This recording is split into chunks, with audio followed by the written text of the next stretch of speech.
I'm Dr. Revels, and you are listening to the REVELSations podcast. Please subscribe, rate, and review wherever you get your podcast. Let me know that you are listening. And remember to tell a friend to tell a friend to tell a friend to tell an enemy that you are listening to the REVELSations podcast. And remember, we are all family and friends here, so you can call me Rev. I am back, but I'm still displaced. It has been over a month of this madness, but that is okay. Um, I am here. I want to be here, and I can do these podcast episodes, and I will do these podcast episodes. During this time of displacement, I'm finding out a lot about myself, a lot about my loved ones, a lot about people who are on my side and on my team, and finding out about people who are not. And it's been great, and that is okay. And the topic of today's verse is can't versus won't. Can't versus won't. Let's get into some dictionary definitions as we like to do here on the REVELSations podcast. So, can't or cannot means something that is impossible or unable to be done. Moreover, with a person, they do not have the ability to do it. They're not able to do it. It's not a reason or an excuse.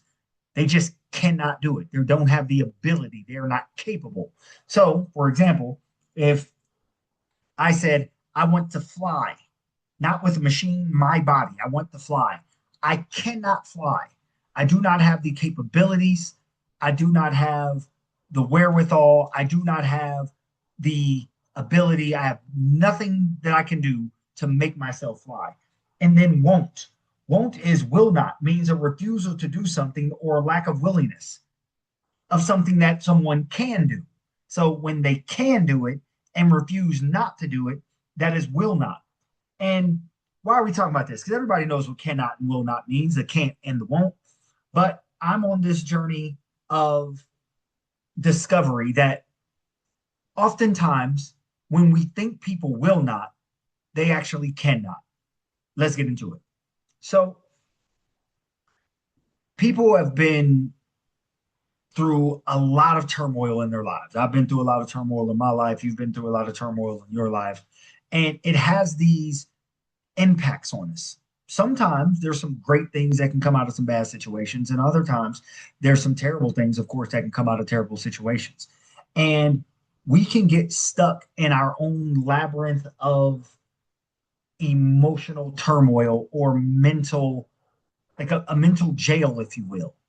And we can't break out of it. And then it causes us to act certain ways or cause us not to act other ways. And when we deal with people, they say, oh, that person can get over that. They just won't. And when you're dealing with people with the ideology that they won't do something, it does become frustrating because they can get over it. They can act better or they can do better.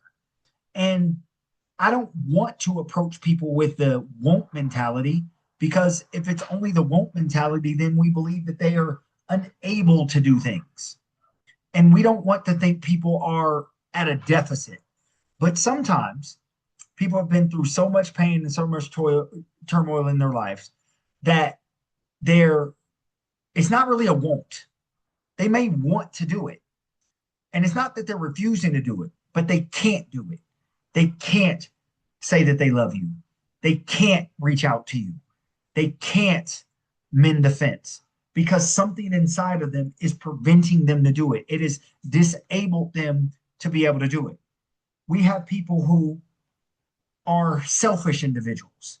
And for some reason, their chemical imbalance or their mental programming has made them selfish. And we say things like, they just won't think about other people.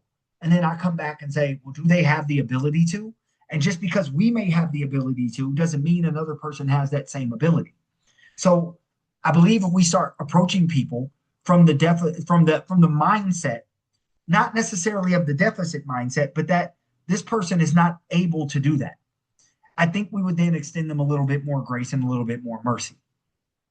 I had a personal one where I went to reconcile some issues with a loved one of the past. And for a long time, I was thinking that this loved one couldn't, no, I'm sorry, that they wouldn't reach out to me, that they wouldn't mend fences.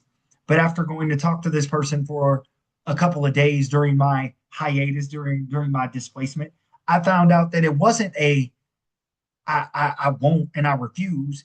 It's I always wanted to, but I couldn't.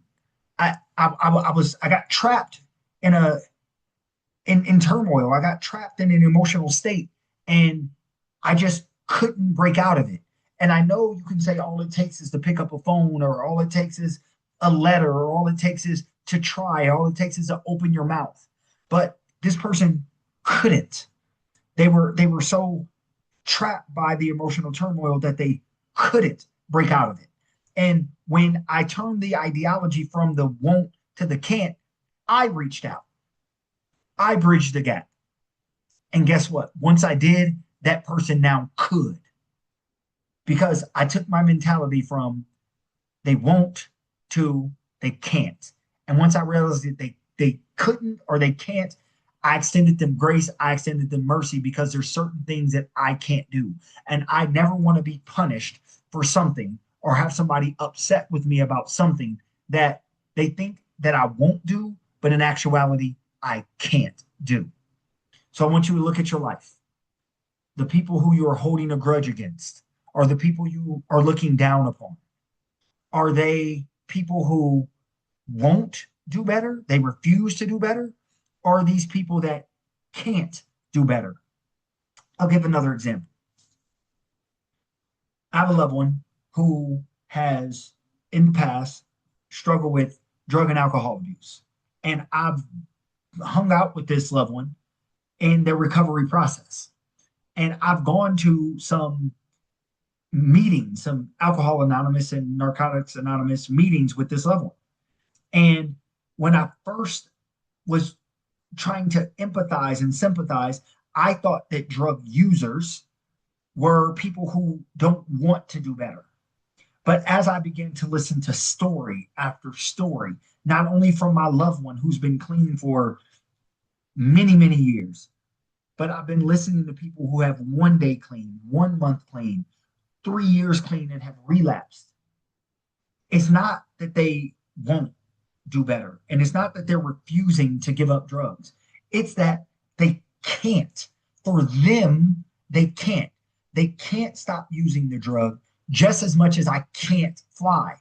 And we have to work with them. And AA and NA works with them and tries to turn that can't into a can. But in the meantime, these people are stuck in the can't, and it's not a won't. And once I open my mind to that, I'll be honest, I would look down on people a little bit before, not totally, but a little bit. But now I open my mind to that's not a they won't do it, it's that they can't do it. And the fact that they can't do it brings me to a place of empathy for the people, brings me to a place of respect, because I see that they're battling, they're trying. They just can't overcome it. Especially they can't overcome it by themselves. Just like the loved one I was talking about before couldn't overcome it by themselves. I had to reach out. I had to extend the olive branch. And once I did, then they could. Then my ability to reach out helped them with their ability to reciprocate, even though they didn't originally have the ability to reach out in the first place. So much like the drug user, they can't get over the drug and alcohol addiction. They have a chemical imbalance. It's a disease, whatever you want to call it. And I want to respect all people who are struggling. But once they go to meetings and they meet people who have done it, and people who encourage them, and people who pour in them, and don't just look down on them like they're a bad person or they're beneath them, those are the people that don't see them at this person just won't get right. This person is a person who can't get right. And if they can't get right, maybe me helping them, I can show them the ability how to get right. And now they can. So examine your life. Look at your can'ts versus your won'ts. Would you like for somebody to treat you wrong because you have a won't? They think it's a won't, but it's actually a can't. Would you like that? Probably not. So since we wouldn't like for others to treat us that way, let's not treat others that way as well. Again, this is Dr. Revels, and this is the REVELSations podcast. Please subscribe, rate, and review wherever you get your podcast. I should not be displaced in the next couple of verses here. I'm working hard to not be displaced. working hard to find somewhere that I can call home. I am, because we are. Hallelujah, holla back. Peace. Yeah, the revelations now televised. A platform for you and I, an outlook with full heart and clear eyes. Now, these are just my thoughts. Truth on how I feel on these topics I reveal. Please know my toll, I always keep it real. Can't face the word if you can't face facts. For your time, just open up your mind. That's it, just live, think big, now take that. With God in me, this here was made by design. Yeah, the revelation will be televised. REVELSations.